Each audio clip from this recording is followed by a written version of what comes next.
Hello everyone, today we are going to be taking a look at the Guardians New Ship Lego model. That's the name of it, the Guardians New Ship. This comes from Volume 3 of Guardians of the Galaxy. I'm a big fan of the movies. The sci-fi movies are pretty awesome. So here's our character selection right here, or our minifig selection. We've got Nebula, Star-Lord.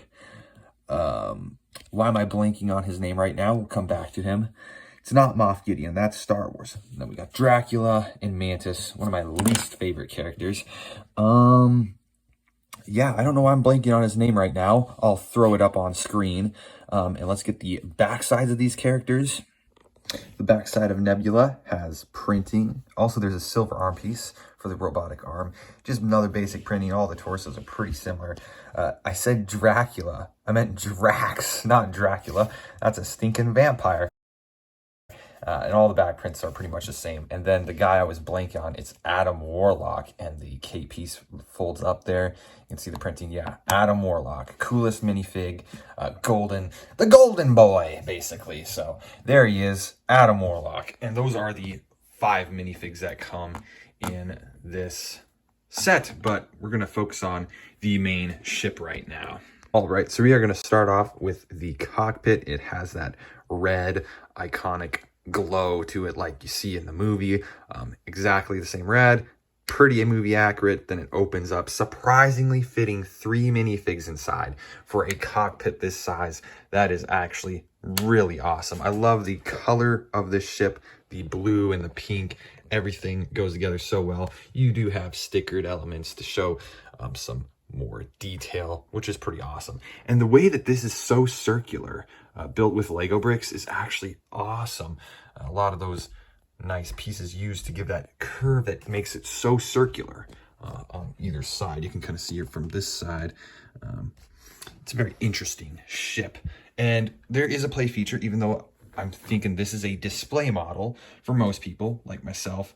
But play features are always welcome, especially when they're play features that you would never know that they're there on the display model, but just add to it. Like, would you have been able to tell that these fold out and actually detach from the model? I mean, it looks pretty terrible, but it's an escape pod, and you can pull this up and back, and then you have a place to sit a minifig on the inside here. Move the arms up, and it is an escape like pod, basically. Not accurate scale to the movie ones, but that's too insane, because the escape pods on the actual movie, they can branch off and they fit the entire crew inside, and you can't even fit the entire crew in the main cockpit. But I'm going to point something out real quick.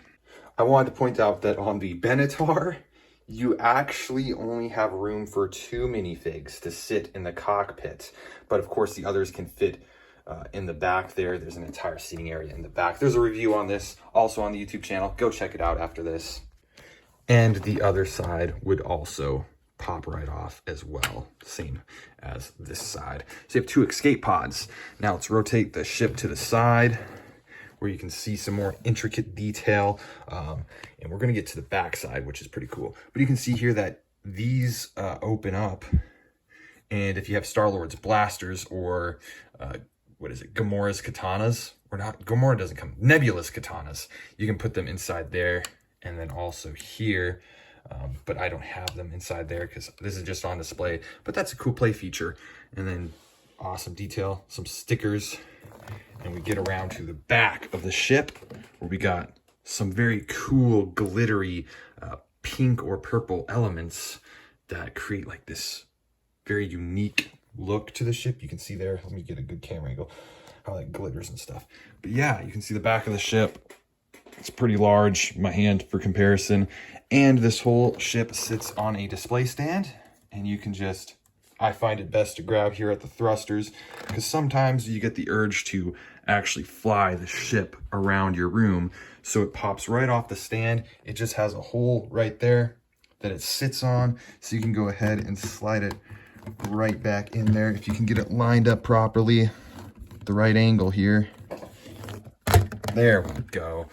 And then, yeah, it sits on a nice display stand. I really like that about this ship. So that's pretty much the gist of it. It's about a little over 1,000 pieces. It was a fun build. It can get repetitive because you have to build this upper circle here and then the lower circle, which are essentially the same build, just one facing towards the tops, and then this one's inverted studs, so all the studs are facing towards the bottom, but essentially the same build for both. And so it might get a little bit repetitive there, but the results of this ship is awesome. And I love how the Guardian ships are so bright and vibrant compared to something like Star Wars ships where they are dark gray. So I really like the Guardian ships, and that's why I added them to my collection. And there's not many to collect. There's essentially 2 of them, this one and then the Benatar. And there's a couple of older sets that came out in 2014 that are retired, but the 2 that are available on the market is Benatar and the new Guardian ship, and they're both very good. I should also add that you can clip the katanas in the back here on the back side of the wing here. So overall, it also uses gold elements, so that's pretty cool for color as well. I do really like this ship. And thank you so much for watching this review, and I hope to see you guys next time.